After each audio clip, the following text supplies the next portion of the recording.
The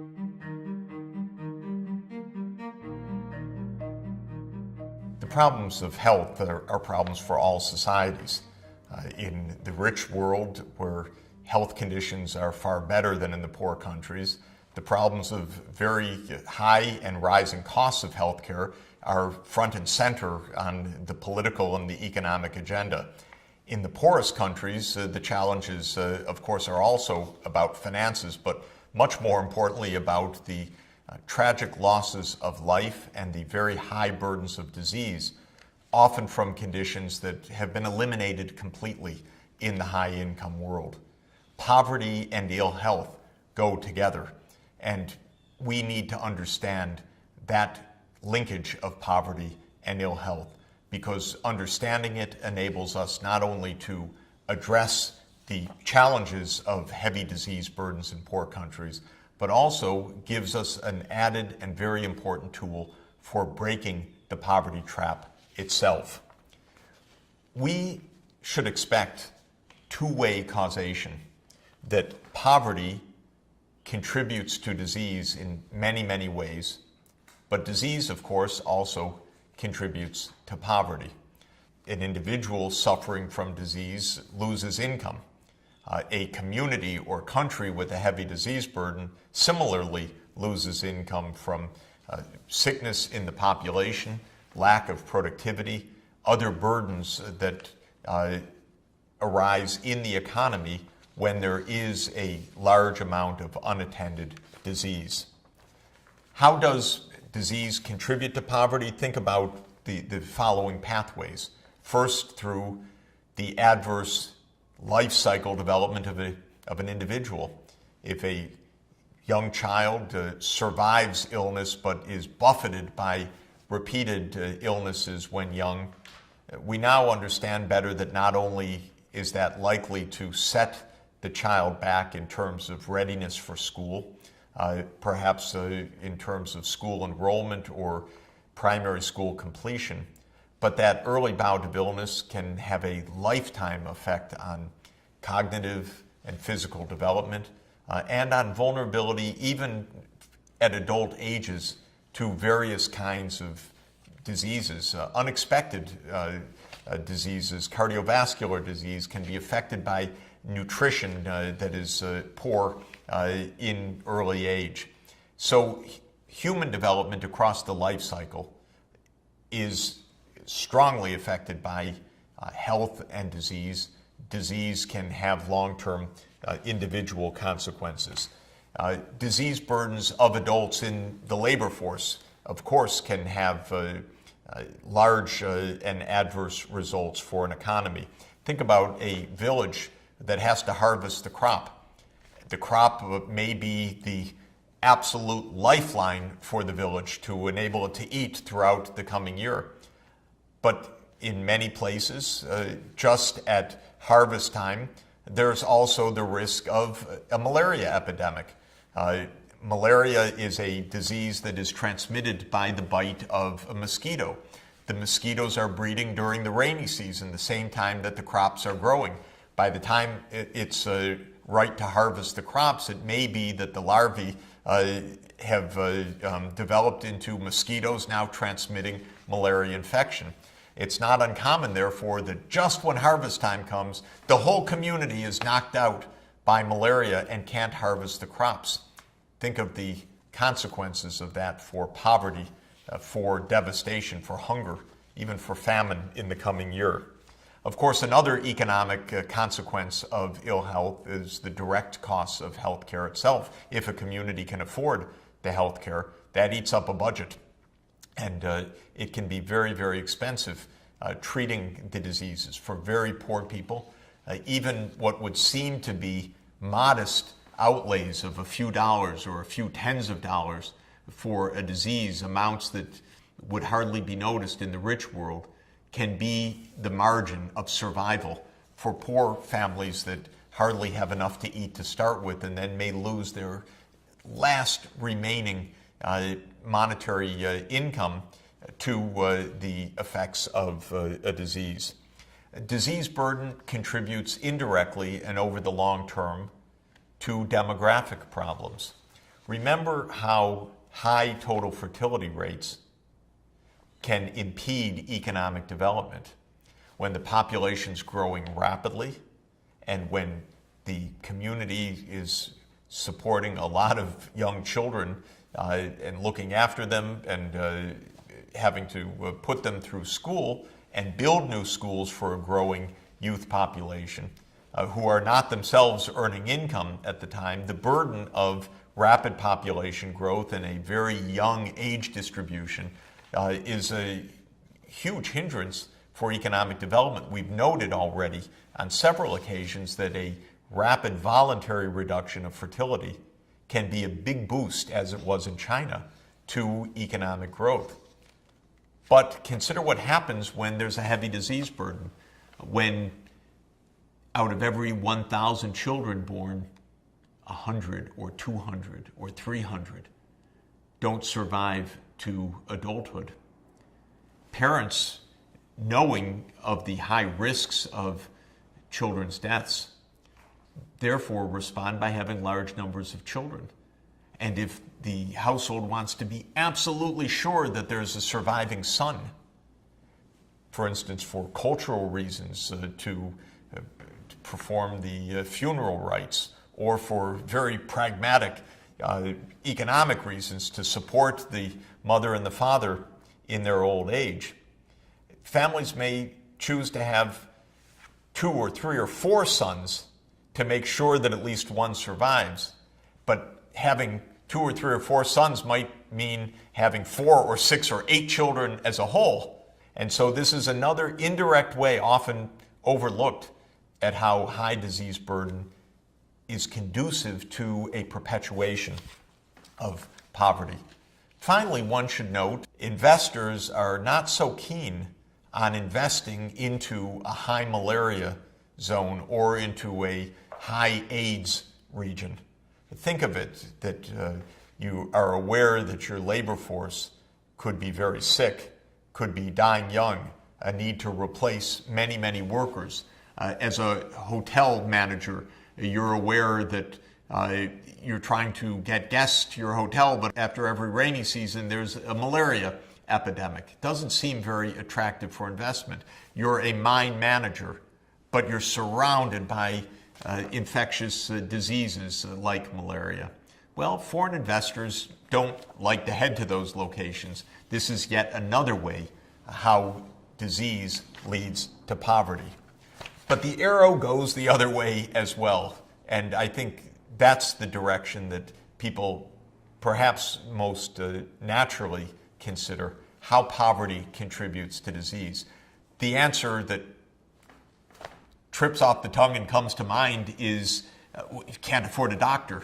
And of course, poverty does mean a much lower access or no access at all to medicine, to modern doctors, to basic health services. But there are many, many other ways that poverty contributes to a heavy disease burden. One that I've mentioned already is the immunosuppression that comes from chronic undernutrition. Children who are not fed well, who lack basic micronutrients, have immune systems that are tuned down, that are not as effective, not as able to resist disease. Poverty also tends to mean a more dangerous physical environment. Poor families in rural areas typically don't have reliable sources of safe drinking water or reliable, clean sanitation. There's open defecation. It means that many diseases cycle through the body and are spread by open defecation and the pathogen getting back into the groundwater and back into the wells and back into the water supply. Diseases like cholera are spread in this manner. And so poor communities have poor infrastructure, lack of access to the basic environmental conditions for good health. Poor people live in adobe huts with thatched roofs, often with a gap between the thatch and the walls, a gap in which various insects can easily enter, mosquitoes bearing malaria or flies bearing other diseases or other insects that are coming and spreading disease. So even the physical structure of the housing can make a very, very big difference. Poverty is related to the ecological conditions of disease. Worm infections like hookworm or trichuris or ascaris are in warm, wet, tropical climates. Poor people living in the warm, wet tropics are subject to a much heavier helminth or worm infection. That's part of the reason for their poverty, but it's also the cause of poverty coming from the disease burden. Malaria is a disease of the hot tropics, and as a result, the poor people living in that region have this extra burden of disease. One can say that it's a condition of poverty. It's really a condition of the geography associated with poverty. Poverty is also associated often with illiteracy, innumeracy, the lack of ability of individuals to seek health in the right way, or to understand what to do, or how to fill a prescription, or how to adhere to a drug regimen if that's what's needed. And so health-seeking behavior is extremely important for all of us. Poor people have a harder time with less education and less ability to ferret out the right kinds of help. That's why workers like community health workers can be so important to help poor people make the connections with the health system itself. And people living in poverty are very, very vulnerable to doing dirty and dangerous work.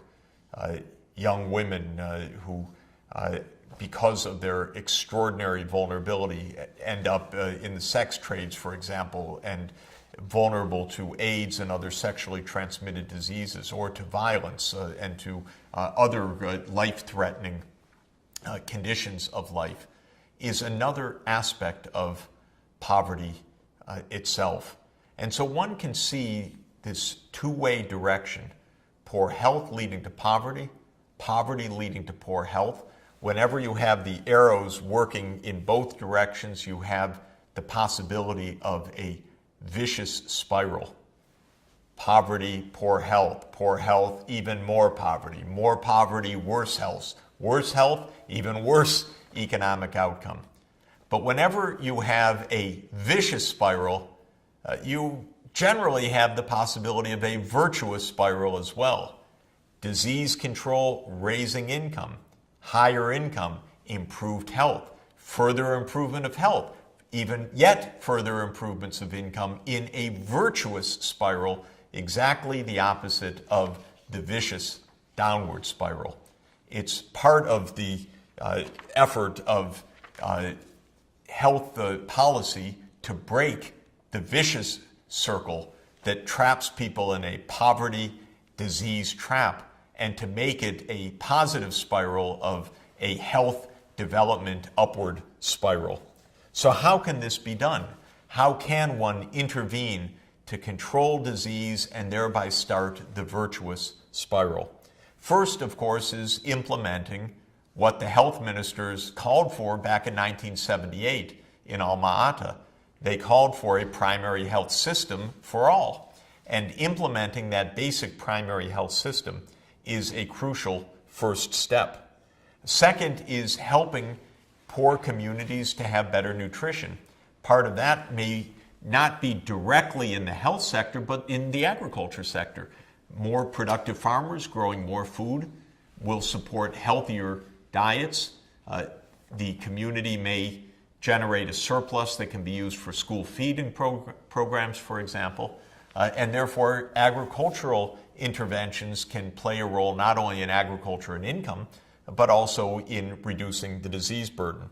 Local infrastructure is another kind of investment, not in the health sector per se, but in safe drinking water and sanitation, in power supply, which is vital for everything, electricity, to run the refrigerator in the clinic, to keep the vaccine supply chain adequate, to ensure that Doctors have the facilities, water to pump the irrigation water to improve agriculture, and 1,000 other uses of electricity, absolutely vital to improving overall health.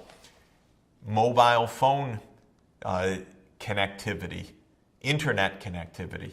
We don't think of those as health interventions per se, but communities that have access to phones have access to better health. They can call the doctor, they can call the health worker, they can call the ambulance. And so investments in infrastructure are extremely important. Education at all levels, absolutely essential, just so individuals understand how to seek health. But also, education raises incomes. We know that higher incomes, for all the reasons we've discussed, improve health outcomes as well. And local business development, by raising the incomes of the community, also cut that downward spiral of poverty and disease. How far do we have to go? We have a ways, but we've made also a lot of progress. Have a look at the data on the mortality rates of children under the age of 5. Back in 1990, 12 million children under the age of 5 died. By 2010, the number was under 8 million. This is a huge, huge victory for public health. It is still 7.6 million too many. It's still multiple and preventable tragedies, but there's progress. There's very substantial progress in reducing the mortality rates. If you look at the next graph, those same mortality rates are put in terms of numbers per 1,000 live births rather than the aggregate numbers of millions. And this is quite important as well. In 1990, on average in the world, 88 of each 1,000 children did not live to the 5th birthday. By the year 2010, that rate had declined to 57 per 1,000. Still a high number, still a number of deaths that can be cut sharply, but the under 5 mortality rate is falling sharply. Now remember, we also have an important clue where we need to put the extra special effort. If you look at the total number of deaths in the year 2010, the 7,600, more than 6,000 of those deaths were in just 2 regions, Sub-Saharan Africa and Southern Asia. These are the epicenters not only of overall poverty, but the epicenters of the disease burden and of the preventable and treatable diseases that could reduce this amount of suffering. And where are poor people succumbing? To what kinds of conditions? That is shown by the estimate of the causes of deaths of children under 5. And when you look at this chart, the 100% of deaths allocated in proportions to different diseases, what you see as the overwhelming message of this chart is the still very high burden of communicable, that is, infectious diseases that can be spread from individual to individual. Diarrheal disease, pneumonia, measles, malaria, other infectious diseases are a very large part of these deaths. What you also see are the number of deaths of children just at childbirth, as newborns or neonates, and in the first 4 weeks of life, in the very vulnerable conditions just after birth.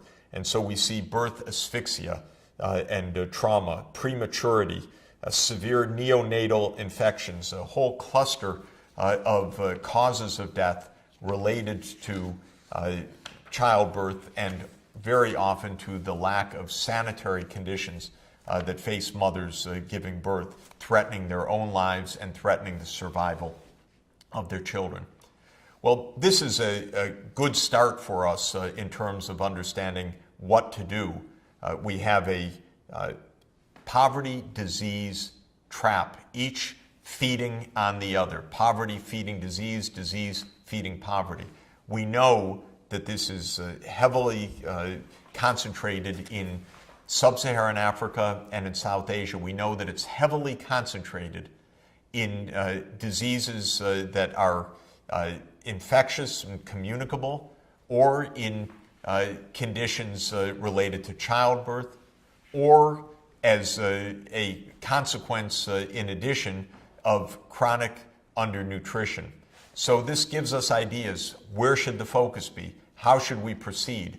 Building a primary health system that is responsive to those specific challenges is, in essence, the source and the starting point for addressing this wholly solvable but continuing crisis. We'll now look at how that primary health system in a low-income setting